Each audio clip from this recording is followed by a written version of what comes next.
Welcome. Can leaders afford to make this mistake? Yeah, that's pretty vague, but it is a very large mistake. So I have an agenda for you for this short video.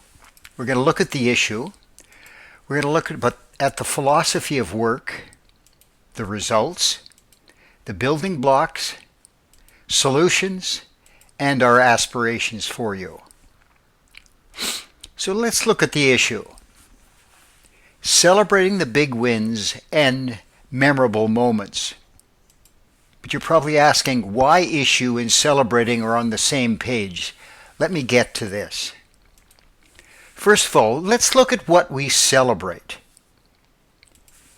The accomplishment of a goal. Leaders praise teams for pushing through and bouncing back. When everyone pulls together, whether as a team or individually, we celebrate that they worked late to meet a deadline, to improvise through a product crisis, or take on more work during hiring freezes. Now let's look at the issue. Leaders praise teams for pushing through and bouncing back, as if the ability to absorb endless strain were proof of strength. If this is repeated enough times, it becomes the culture. People learn that being dependable means being constantly available. This mistake happens because managers tend to measure effort. They see individuals coping well, and they assume that the system is strong. In reality, the more a team relies on the effort, the more fragile it becomes. When the same employees keep absorbing stress without support, the organization quietly fuels burnout. The challenge is, many leaders think that endurance and resilience are the same things. The consequence is a calamity of exhaustion disguised as dedication. I've encountered teams appearing committed but are running on fumes. I've encountered managers talking about the wonderful agility of their staff, and when they really think deeply about this, what they're really celebrating is overwork or burden that hasn't yet crumbled or fallen into pieces. It's time to look at the definitions. Endurance is the fact or power of enduring an unpleasant or difficult process or situation without giving way. Resilience is the capacity to withstand or recover quickly from difficulties.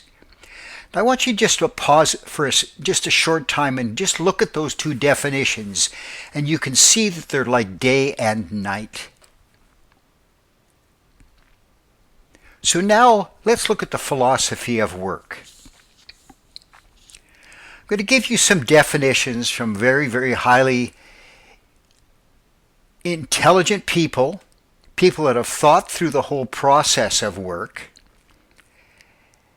and have been rewarded for it in many different ways.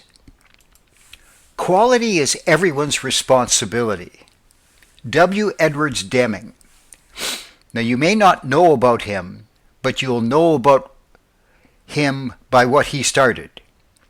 He was known as the father of the quality movement and was hugely influential in post-World War II Japan, credited with revolutionizing Japan's industry and making it one of the most dominant economies in the world. He is best known for his theories of management. Without work, all life goes rotten. And when work is soulless, life stifles and dies. Albert Camus. He was a French philosopher, novelist, author, among other things. He was the recipient of the 1957 Nobel Prize in Literature at the age of 44, the second youngest recipient in history. The only way to do great work is to love what you do. Steve Jobs. And as you know, he was an American businessman, inventor, and investor, best known for co-founding the technology company Apple. And finally, try not to become a person of success, but rather try to become a person of value. Albert Einstein. He was a German-born theoretical physicist, best known for developing the theory of relativity. Now let's look at results. And there's going to be three areas that we're going to look at. What is the reason for the results? Have you really hit the target? What is the impact? So let's look at these individually. What is the reason for the result? Is it only about the bottom line? Have you really hit the target? Is increasing the bottom line only about the owner or the manager?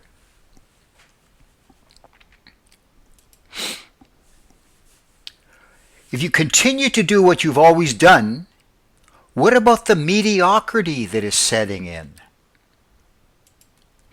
What is the impact?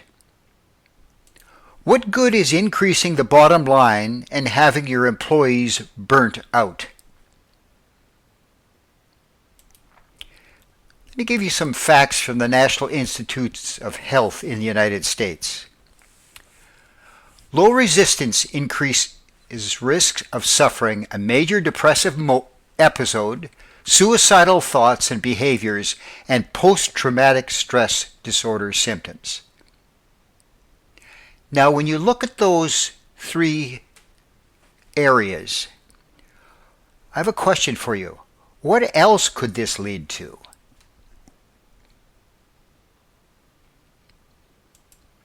Now let's look at the building blocks. Through our many years of resilience work, we found that resilient people have three distinct qualities. They have deep-seated relationships. They have a sense of purpose and meaning. And they have a high level of self-esteem. So now let's look at the solutions. If you want to build resilience, you need to stop focusing on your staff's ability to recover. You will need to start giving attention to your staff's skill to take on stress. Here are a few suggestions on how that should look like. Incentivize prevention, not firefighting. Remember, true resilience shows up before the crisis hits. Lead with resilience. Resilience companies begin with managers who pattern balance in their work and their life.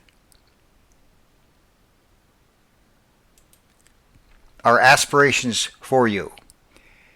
And you can see with that continuous circle there. Work hard, resilience, continuous learning. Work hard, resilience, continuous learning. Please keep that in mind. So these are our aspirations for you. What is your big idea for the coming year? Have that. Make it part of the meaning of the company. And it's not just to always increase the bottom line, is it? What could you do that would take you to the next level? Just think about that question. How could you organize your business to be better than it is today? To your future success, you can contact me the following ways. My goal has been and will continue to help our clients write the finest chapter in their life.